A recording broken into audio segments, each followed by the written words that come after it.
SDM Sanjana Verma अपने साधारण सलवार कुर्ते में स्कूटर पर सवार होकर अपनी चचेरी बहन की शादी में जा रही थीं। कोई सरकारी गाड़ी नहीं, कोई सुरक्षा नहीं, बस एक आम लड़की स्कूटर पर थी। जैसे ही वह हाईवे पर पहुंची, उसे आगे पुलिस का बैरिकेड नजर आया। सड़क पर 3-4 पुलिसकर्मी खड़े थे और बीच में इंस्पेक्टर अरुण सिंह अपनी वर्दी में खड़े थे। संजना के पास आते ही इंस्पेक्टर ने हाथ के इशारे से उसे रुकने को कहा। अरे लड़की, स्कूटर एक तरफ रख। इंस्पेक्टर की आवाज में कठोरता थी। कहाँ जा रही हो? मेरी बहन की शादी है, मैं वहीं जा रही हूं, संजना ने शांत स्वर में जवाब दिया। इंस्पेक्टर ने उसे ऊपर से नीचे तक देखा और मुस्कुराकर कहा, अच्छा, शादी में जा रही हो, लेकिन हेलमेट नहीं पहना और स्कूटर भी तेज चला रही हो। चलो, तुम्हें जुर्माना भरना पड़ेगा। उसने चालान बुक निकाली और कुछ लिखने लगा। संजना समझ गई कि यह केवल एक बहाना है। सर, मैंने कोई नियम नहीं तोड़ा है, उसने दृढ़ता से कहा। मैडम, हमें कानून मत सिखाइए, इंस्पेक्टर अरुण सिंह ने हंसते हुए कहा। उसने अपने बगल में खड़े एक सिपाही की ओर देखा और फिर संजना को प्रणाम करने का नाटक करते हुए फुसफुसाया। इसे समझाने का दूसरा तरीका अपनाना पड़ेगा। अचानक इंस्पेक्टर ने संजना के गाल पर तमाचा जड़ दिया। बहुत सवाल पूछती हो, जब पुलिस कुछ कहे तो चुपचाप मान लेना चाहिए। संजना का सिर झटका खाकर पीछे हुआ, लेकिन उसने खुद को संभाल लिया। उसकी आंखों में आक्रोश था। इंस्पेक्टर हंसा और अपने साथियों से बोला, अभी भी अकड़ बाकी है, लगता है इसे अच्छे से सिखाना पड़ेगा। एक सिपाही आगे बढ़ा और बोला, सर, थाने ले चलें, वहीं इसका मामला देखेंगे। इंस्पेक्टर ने सिर हिलाया। हां, इसे थाने ले चलते हैं, तब इसे समझ में आएगा कि पुलिस से कैसे बात करनी चाहिए। एक सिपाही ने संजना का हाथ पकड़ लिया और खींचने की कोशिश की। चलिए, जीप में बैठिए। संजना ने उसका हाथ झटक दिया और गुस्से से कहा, हिम्मत मत करना। इंस्पेक्टर चौंक गया। उसने अपने एक आदमी को इशारा किया, इसकी अकड़ तोड़ो। एक सिपाही आगे बढ़ा और संजना के बाल पकड़कर खींचने की कोशिश की। दर्द के बावजूद संजना शांत रही। वह देखना चाहती थी कि ये लोग कितनी हद तक गिर सकते हैं। संजना वर्मा चुप थी। वह अपनी पहचान नहीं बताना चाहती थी। वह देखना चाहती थी कि प्रशासन कितना गिर गया है। ये लोग किस हद तक अत्याचार कर सकते हैं। इंस्पेक्टर अरुण सिंह अब भड़क गए थे। उनके सामने एक लड़की खड़ी थी, जिसने उन्हें थप्पड़ मारे, बाल खींचे, हाथ पकड़कर दूर खींचा, लेकिन वह चुप थी। इंस्पेक्टर ने सिपाहियों की तरफ देखा और कहा, इसे थाने ले जाओ, वहां देखेंगे कि इसके साथ क्या करना है। 2 सिपाहियों ने संजना के हाथ खींचने शुरू कर दिए। मुझे छोड़ो, संजना ने पहली बार ऊंची आवाज में कहा। इंस्पेक्टर हंसा। अब मुंह खोलो, चलो देखते हैं थाने में कितना बोलती हो। थाने में घुसते ही इंस्पेक्टर जोर से चिल्लाया, अरे, चाय पानी लाओ, खास केस आया है। संजना अब भी चुप थी। वह देख रही थी कि पुलिस आम लोगों के साथ कैसा व्यवहार करती है। इंस्पेक्टर ने अपने जूनियर से फुसफुसाकर कहा, सुनो, किसी तरह इस पर केस दर्ज करो। सिपाही ने कहा, कौन सा केस साहब? इंस्पेक्टर हंसा, कोई चोरी, मनी लॉन्ड्रिंग, बस अंदर डालना है। संजना सब सुन रही थी, लेकिन फिर भी कोई जवाब नहीं दिया। इंस्पेक्टर टेबल पर बैठ गया और बोला, अपना नाम बताओ, अपना पता बताओ। संजना चुप थी। इंस्पेक्टर ने फिर पूछा, तुम्हारा नाम क्या है? संजना अब भी चुप थी। इंस्पेक्टर ने टेबल पर जोर से मारा, सुन नहीं रही हो? अपना नाम बताओ। रेखा त्रिपाठी। संजना ने झूठा नाम बताया। इंस्पेक्टर हंसा, तुम बहुत होशियार हो, लेकिन बहुत होशियार मत बनो, वरना बहुत बड़ी गलती हो जाएगी। संजना को जबरन लॉकअप में डाल दिया गया, गंदे, बदबूदार कमरे में, जहां पहले से ही 2 महिलाएं बैठी थीं। तुमने क्या किया? एक महिला ने पूछा। कुछ नहीं, संजना ने जवाब दिया। संजना वर्मा हल्के से मुस्कुराई। अब उसे साफ दिख रहा था कि प्रशासन कितना गंदा हो चुका है। अगर एक एसडीएम को बिना सबूत के इस तरह अंदर रखा जा सकता है, तो आम जनता का क्या हाल होता होगा। संजना अब लॉकअप में थी। वह बस सब कुछ देख, सुन और समझ रही थी कि व्यवस्था कितनी गिर चुकी है। वह हर हरकत पर पैनी नजर रख रही थी। इंस्पेक्टर अरुण सिंह ने एक फर्जी रिपोर्ट तैयार करवाई, उस पर चोरी और ब्लैकमेलिंग का केस डाल दिया। अरुण सिंह ने फाइल चेक करते हुए कहा, सबूत की जरूरत नहीं।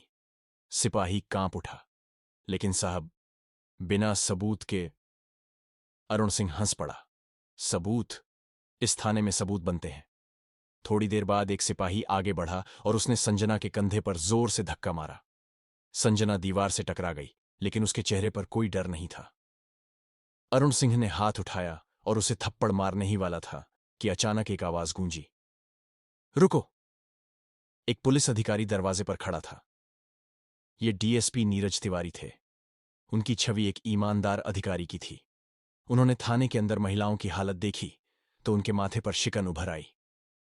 ये सब क्या हो रहा है? उन्होंने ऊंची आवाज में पूछा। अरुण सिंह मुस्कुराया। कुछ नहीं सर, सड़क किनारे एक लड़की ज्यादा समझदारी दिखा रही थी। सबक सिखा रहे हैं। नीरज तिवारी ने संजना को ध्यान से देखा। उसके हाव भाव आम महिलाओं जैसे नहीं थे।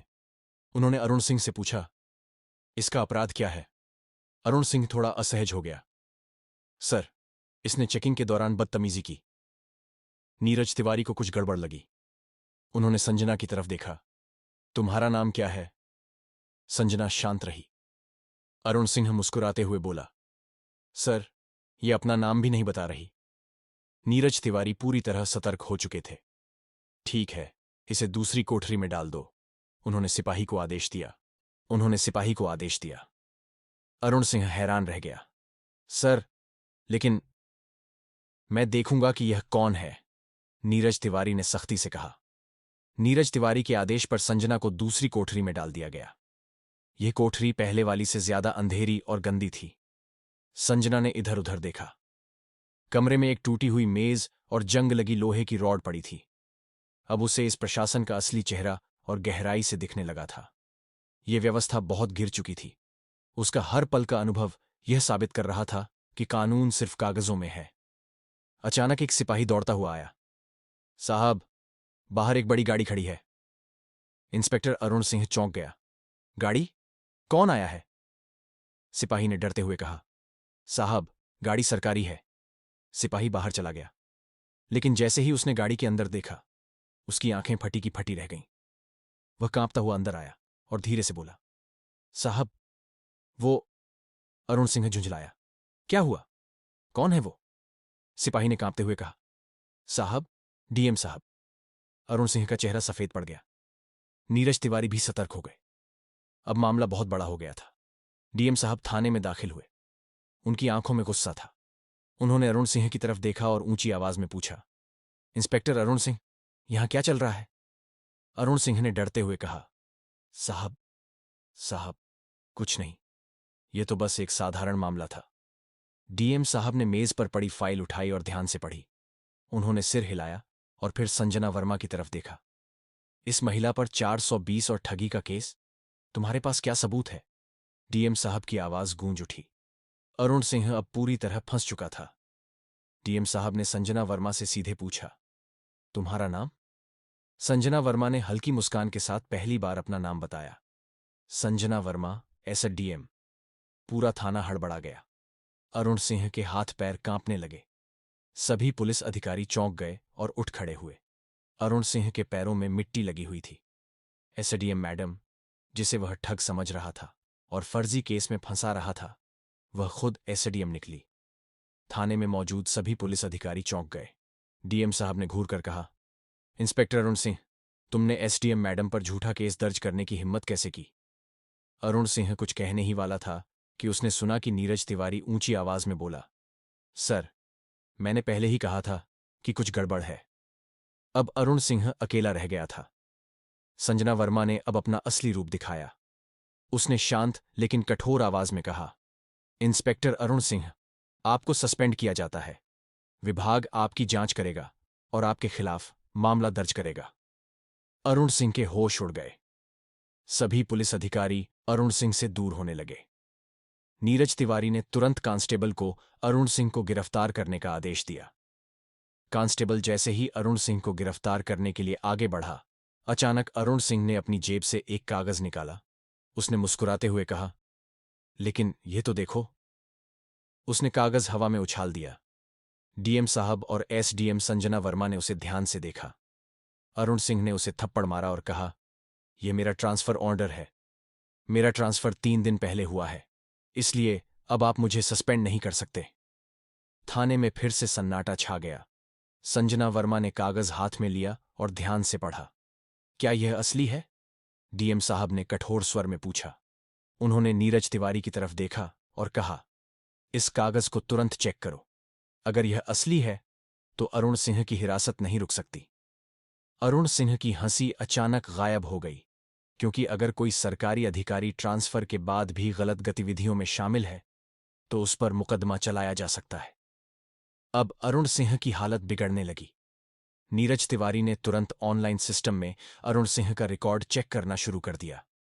नीरज ने सिर उठाया और कहा, सर, यह कागज असली है, लेकिन अरुण सिंह ने अभी तक कार्यभार नहीं सौंपा था।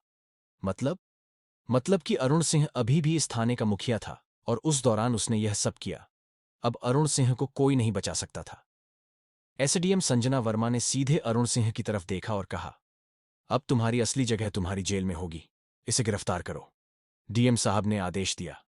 जैसे ही अरुण सिंह को गिरफ्तार करने का आदेश हुआ, पूरा थाना हिल गया। अरुण सिंह को पहली बार एहसास हुआ कि अब वह बच नहीं सकता। लेकिन अचानक उसने कहा, रुको एसडीएम मैडम, मैं अकेला नहीं हूं। अरुण सिंह हंसा और बोला, मैडम, क्या आपको लगता है कि इस थाने में मैं ही अकेला भ्रष्ट हूं? उसने थाने के दूसरे पुलिस अफसरों की तरफ इशारा करते हुए कहा, वे सब मेरे साथ हैं, सारे सरिये ऊपर से जुड़े हुए हैं। थाने के कुछ पुलिस अफसर घबरा गए। नीरज तिवारी भी सतर्क हो गए। एसडीएम संजना वर्मा ने डीएम साहब की तरफ देखा और कहा, पूरे थाने की जांच होगी, अब कोई भी सुरक्षित नहीं है। डीएम साहब ने तुरंत एंटी करप्शन पुलिस टीम को बुलाने का आदेश दिया। अब पूरा थाना हिल गया। जैसे ही टीम ने जांच शुरू की, कुछ पुलिस वालों के चेहरे पीले पड़ने लगे। एक कांस्टेबल आगे आया और एसडीएम मैडम के सामने हाथ जोड़कर बोला, मैडम, मुझे माफ कर दीजिए, मैं तो बस आदेशों का पालन कर रहा था। तभी अचानक एक पुलिस अधिकारी अरुण सिंह ने फाइल निकाली और कहा, मैडम, हमारे बड़े साहब भी इसमें शामिल हैं। कौन है बड़ा साहब? डीएम साहब ने गुस्से में पूछा। अरुण सिंह ने डरते हुए जवाब दिया, एसएसपी साहब। अब पूरा मामला ऊपर से जुड़ चुका था। थाने में सन्नाटा छा गया। डीएम साहब ने गहरी सांस ली और फिर ऊंची आवाज में कहा, इस थाने का पूरा स्टाफ तत्काल सस्पेंड किया जाता है। यह आदेश मिलते ही थाने के पुलिस अधिकारियों के होश उड़ गए। कुछ पुलिस अधिकारियों ने अपने फोन निकाले और किसी को फोन करने लगे। कुछ लोग चुपचाप सिर झुकाकर खड़े हो गए, तो कुछ कांस्टेबल भी भागने का रास्ता तलाश रहे थे, लेकिन कोई भाग नहीं सका। एसडीएम संजना वर्मा ने डीएम साहब की तरफ देखा और कहा, अब हमें भी एसएसपी साहब को जवाब देना होगा। डीएम ने तुरंत आदेश दिया, एसएसपी साहब को फोन लगाओ। अब इस मामले ने पूरे जिले में हलचल मचा दी थी। कुछ पत्रकार थाने के बाहर छिपकर खड़े थे। जैसे ही उन्हें पता चला कि पूरा थाना निलंबित हो गया है, उन्होंने तुरंत खबर फैलाना शुरू कर दिया। अब मामला खुलकर सामने आने वाला था। तभी एक काले शीशे वाली गाड़ी थाने के सामने आकर रुकी। एसएसपी साहब खुद आए थे। एसएसपी साहब थाने पहुंचे। उन्होंने चारों ओर देखा। पूरा थाना निलंबित था।